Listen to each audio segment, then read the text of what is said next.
with your shoulders over the wrists. You could be on the front of your thighs, or you can be on your toes. You also can do them on your forearms. You might want to add a yoga mat over the motor if you're going to do it on your forearms, just because that is pretty hard. And then here you could still be on the fronts of the thighs, just make sure the belly is really pulled in tight, or you could come up onto the toes. I prefer to do my planks on my hands, so that's where I'm going to demonstrate them today. So, and I'm going to start without any weight on my feet. So on my hands, making sure that my wrists are directly underneath my shoulders. I'm going to extend one leg back and then the other. The easiest variation is just lower your knees and lift the knees. Lower and lift. Belly in nice and tight. And this gets your lats and your upper body and your core going as well. So you could also just hold a plank out there for however long you like. 90 seconds is a great amount of time. But you can start with something less and work up to that.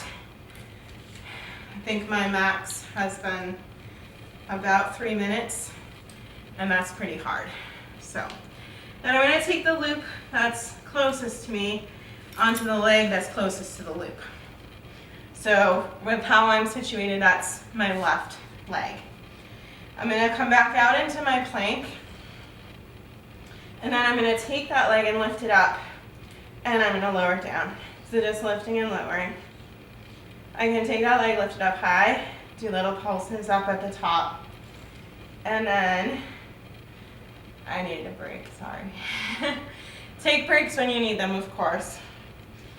And then you're going to come back up there, and I'm going to take that leg across my other leg and then back to center. So lifting it up a little, take it across and center, across and center. And I would say about 5 with the leg loaded would be good. I lightened my setting down to no buttons for my planks. And I'm going to put that back onto my left foot again.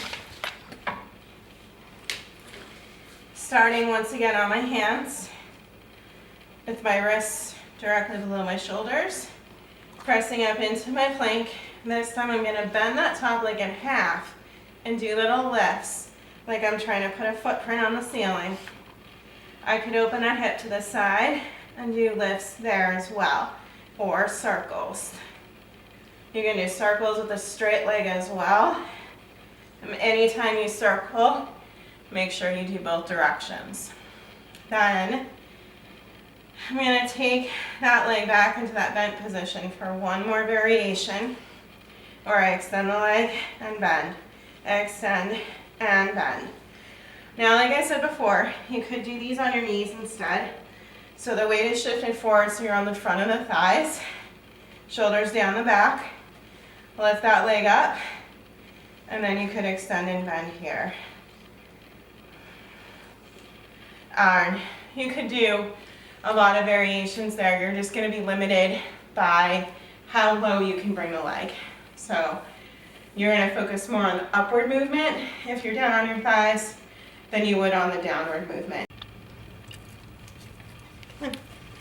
Okay, so for your side plank, we're going to be facing the arm.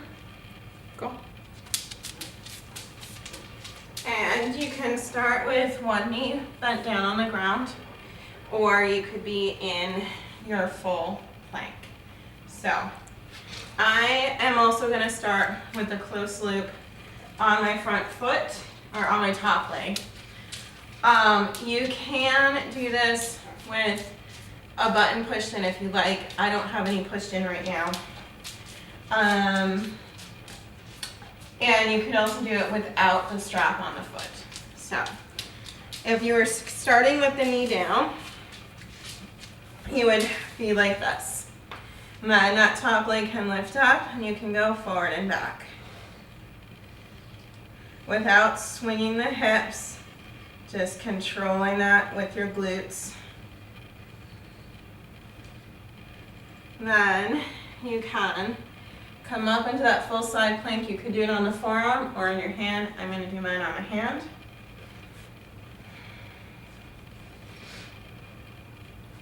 So you're on the side of the foot. Lift that top leg to hip height and then circle that leg. Okay. Other variations you can do here would be taking the top leg up, bending it in half, and extending. You can hold it bent in half, do lifts or circles. And there's probably some others that I'm forgetting, but forward, back, circles, lift and lowers are all some good ones. And then with the leg bent, pressing it up or pressing it back or circles are all good ones there as well. Okay, and then of course you'd want to come to the other side and do those over there. I'm going to have one shin on the roller with the toe hanging off the back, and then with the loop from the same side on your free foot, you're going to hold on to the arm with your hands and take that other leg out behind your body. Okay. And the roller will shift around on you, so you really can't cheat. So lifting that leg up to hip height, and then just lower and lift.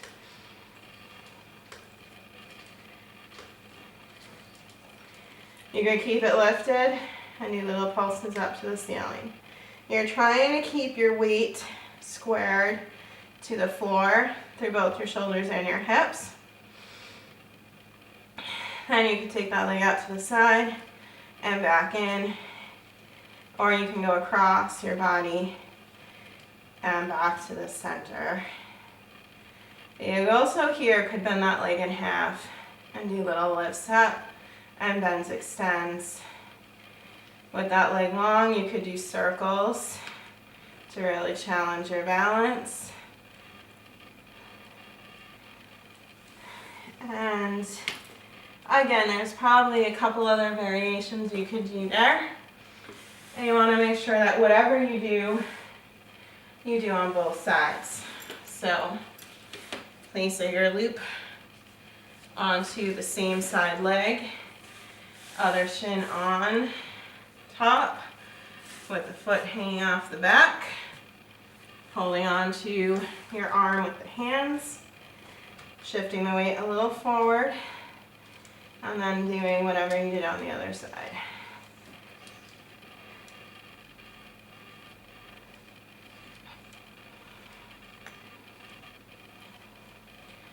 And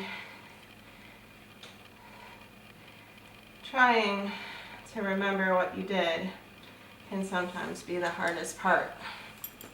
So that's everything with the arm attached to the roller.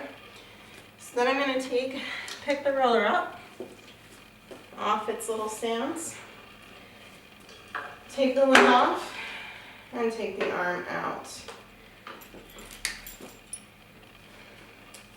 And then I'm just going to place that off to the side. And I'm going to grab my arm here. I'm going to place my feet into the loops. And again, 0 to 2 buttons, honestly, is good for any of these. It's always better to start light and work your way up. I actually should check these and see what they're on. There we go. All right, so I changed mine to nothing pushed in just because I'm gonna get tired pretty fast if I have too much resistance. So these are gonna be squats, and you can do a hold, pulses, or the full movement. So Picking up that roller, you can start with just a roll up to the top. And then as you squat down, the arms come forward and the arms lower as you stand it back up. Squatting down and then back up. On the way up, really focusing on digging your heels and keeping your weight back when you're coming down. Okay, then you could come out into your low squat position and just do pulses down, or just hold it. Shoulders down the back, belly in, weight shifted back. You should be able to lift your toes up off the floor. And when you're done, standing it back up. And then roll it all the way back down. And just take your feet out.